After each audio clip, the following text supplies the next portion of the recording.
So if communication is that big, how does it actually work? Let's pop the hood and get into the mechanics of it all, the step-by-step process. So the whole thing can be broken down into these 7 key parts. You've got a sender, then something called encoding, the message itself, a medium, then decoding, the receiver, and finally, feedback. Let's see how they all link up.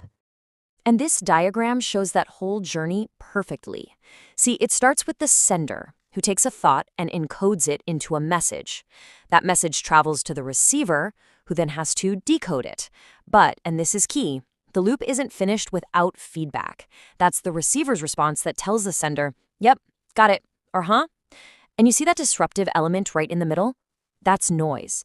And that can be anything that messes with the message, from actual static on a phone line to our own biases getting in the way. Right? So every message has to travel through something.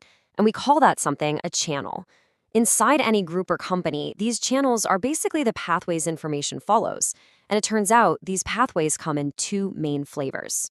You've got your formal channels and your informal ones. Formal channels are the official, structured routes. Think company-wide emails, official reports, the meetings that are on the calendar. Informal channels are the total opposite. They're the spontaneous, off-the-books conversations that happen completely outside of that established structure. And within that formal system, information can move in 4 different directions. You've got downward, which is, the boss talking to their team.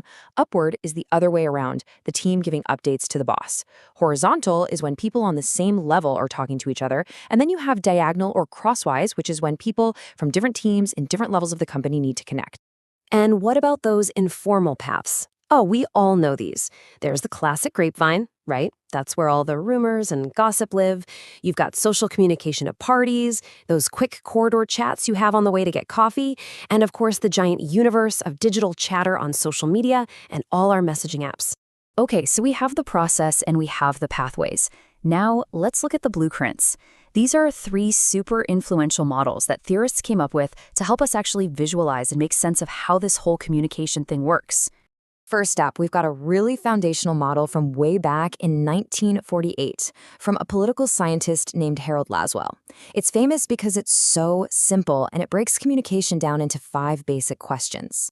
So, this model maps out a very clean, straight line. You can see it right there. A communicator sends a message through some channel to a receiver, and that leads to an effect. It's a really simple but incredibly powerful way to analyze any piece of communication. And because it's so focused on that last part, the effect, it's become this essential tool for looking at things like political campaigns and propaganda. So the big takeaway here is that this model from 1948 sees communication as a one-way street. And its biggest legacy is that dead simple set of questions it asks. Who says what, in which channel, to whom, and with what effect? The legendary 5 Ws. All right, next up, we have a model from the same 2 guys we quoted earlier, Shannon and Weaver. And this one is so important, so influential, that people often call it the mother of all models. Now, this model is also a straight line, and it actually came from their work in telephone engineering. You can totally see that technical background in the language, right? Information source, transmitter, receiver, destination. But its single most critical contribution, as we talked about before, is that it specifically adds noise as a disruptive factor that can mess up the signal. It's a concept that's absolutely vital for everything from radio broadcast to just having a clear phone call. So this one came out in 1949, just a year after Laswell's. It's also known as the mathematical model. And while it's still a simple one-way process, its real defining feature is that intense focus on noise as a central problem you have to solve to get your message across clearly. Now, our final model from a theorist named George Gerbner takes things a huge step further.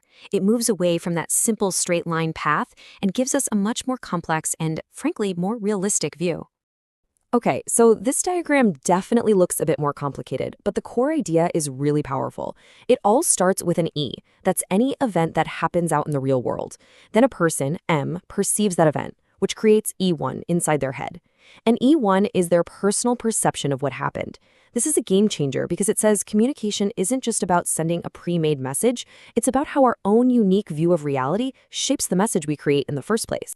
So this model, from 1956, it builds on Laswell's idea, but adds this crucial new layer, the dynamic, always changing nature of communication.